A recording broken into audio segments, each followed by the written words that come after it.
Star Parker is the founder and president of CURE, the Center for Urban Renewal and Education. You just returned from the GOP debate in Las Vegas. Tell us what your thoughts are in terms of how the debate went and whether the candidates changed your mind in any way.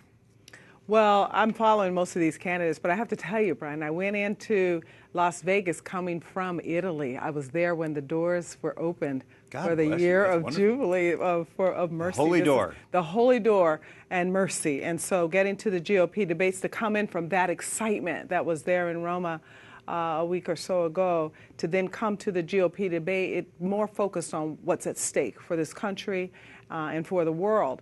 And so this particular debate, I think, spotlit why it is so important that we have these debates. The Republican Party is in chaos. Their pillars are pretty volatile. The traditional values people don't know which candidate to believe. The limited government, Tea Party people don't trust any of them. The free market, libertarian element is, pretty much upsetting the apple cart 100%. And then you have those that are traditional establishment candidates that are engaged in this momentum to go to war. And so it was very visible at this debate that the candidates are getting closer to clarifying who they are and what it is that they believe, and the voters are starting to sense that we need something more substantive.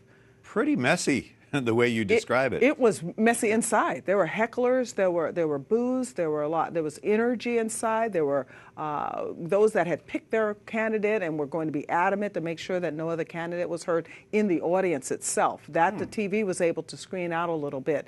But the one upside was that it stayed on topic. And the topic was terrorism, the topic was immigration, the topic was what role does America play in the world. And I think that some of the candidates shined a little bit more than others for what they believe. We're specifically interested in moral issues, life, marriage, religious freedom, and the lines are very clearly drawn between Republican and Democrat on this. But who in this pack of GOP candidates is the strongest on these issues? Well, on the big stage, you have Ted Cruz, who we know is going to be consistent. There's just no way that he is going to deviate from who he is as a Christian. And especially with his dad, he'll make sure that he doesn't. You have, on the big stage, as a consistent Christian, Jeb Bush. We would know where he stood, and I think that people see the consistency in his record.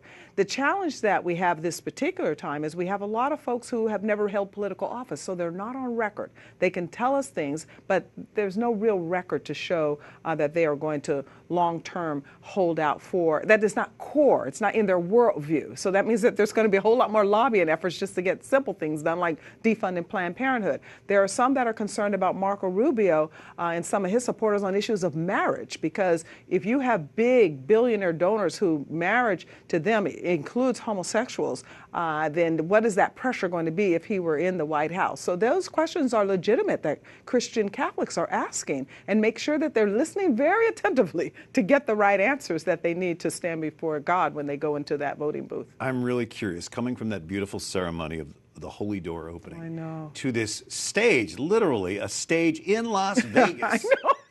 That had to have been culture shock for you. It was culture shock, but I tell you, to see the cardinals and the bishops and just it's brilliant. And one of the things it did personally is it keeps this stuff in focus. And especially as you go to the Vatican and you see the big world and the church inside of it, it keeps it in focus. And so I was looking for particulars at the debate. There, as a media commentator, and it helped me know that we've got to do our job to inform the public and the voters, and it helped me know that they need to understand what's at stake in this next election. Well, thank you for sharing your unique experience with us on EWTN.